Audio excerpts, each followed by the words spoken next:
দোয়া কবুলের 5টা শর্ত, এই কথা বলে আজকের আলোচনা শেষ। এই যারা বলেন দোয়া কবুল হয় না, দেখেন নিজেদের সাথে মিলে কিনা। এই 5টা শর্ত যদি পাওয়া যায়, মুহূর্তেই আপনার দোয়া আরশে যে নক করবে।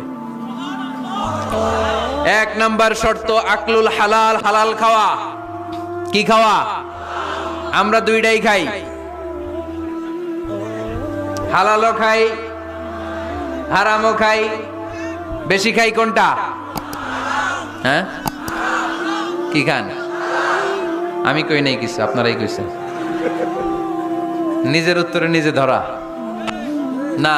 হারাম খেলে তো দোয়া কবুল হয় না। লা ইয়াদখুলুল জান্নাতা জাসাদুন গুযিয়া বিল হারাম। ওই দেহ কখনো জান্নাতে যায় না যে দেহ হারাম খেয়ে বর্ধিত হয়েছে। কেন দোয়া কবুল হয় না? মিলিয়ে নেন নিজের জীবনের সাথে, জাস্ট একটু মিলিয়ে নেন।